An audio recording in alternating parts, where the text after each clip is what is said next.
Thanks for tuning in. Yeah, we've been here before. So here's Maxwell and Halsted.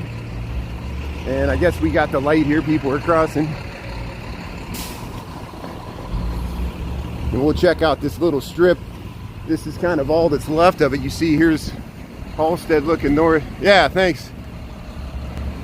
Yeah, I dried out. I got into the air conditioning. It felt good. And luckily, the clothes I was wearing, they dry it out really quickly. So I know people tuned in just to see me wet and laughed at me walking in the rain, but I'm used to it.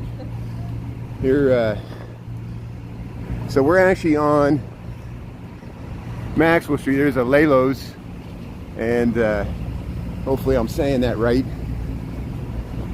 Just past the Bar Louie. They got the nice outdoor seating here.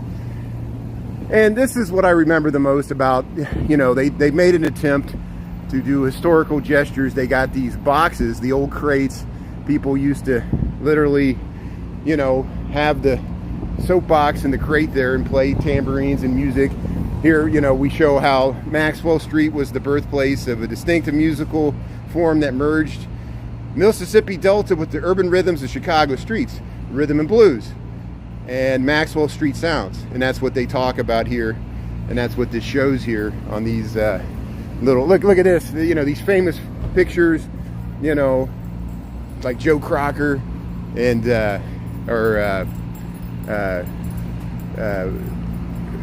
David Lee Hooker and all these musicians, the snake handlers, and the guy with the chicken, you know, and these all come from historical photos that they recreated here, the old Maxwell Street.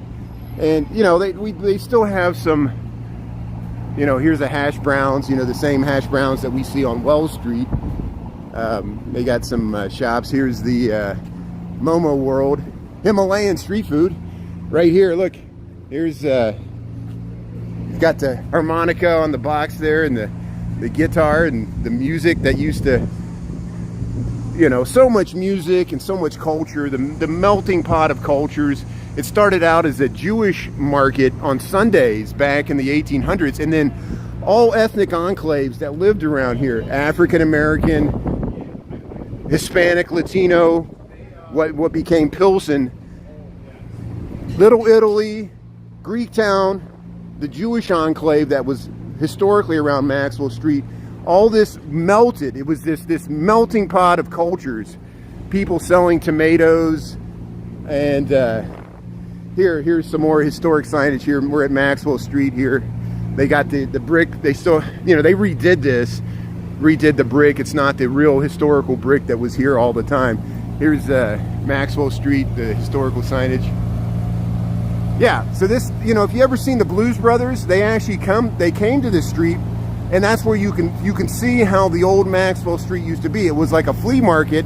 That's where they visit Aretha Franklin's chicken restaurant, where John Belushi orders 2 whole chickens and a Diet Coke, and Aretha Franklin sings the whole respect song, and they did that on the old Maxwell Street. This guy would sell photographs. He would take your picture, and then he would develop it and put it around his hat like a sombrero. That all the hubcaps, people, you know, people told me stories when I posted the video before.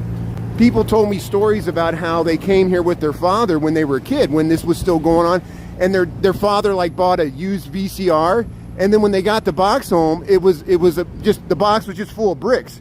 They got swindled. It felt like a heavy VCR, and it was a sealed box, and they thought it was new, and they got it home, they opened it up, and someone sold them a box full of bricks. Well, you come back, you can't find that vendor already skipped out. That didn't usually happen. They told that story. And that's some of the comments that I wish we could have kept. I wish TikTok would not have deleted those comments, because when I posted this last time, people that grew up in Chicago remembered the old Maxwell Street and told me stories in the comments.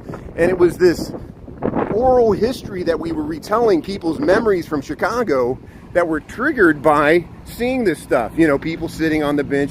This is a statue. And, you know, this is the old Maxwell Street, what's left of it. If we walk over here, there's ball fields, and on the other side of the ball fields is, I think it's the campus police station for UIC. I think that was the police station that was used in the Hill Street Blues. So here, let's cross the street here. But yeah, this is what Maxwell Street looks like now. What's left of it, you see the Dan Ryan is behind it. There's parking there. And then they got all this historic signage, you know, like this. They got, you know, talks about the old Maxwell Street and the old map here. So here, we'll cross the street here real quickly because I want to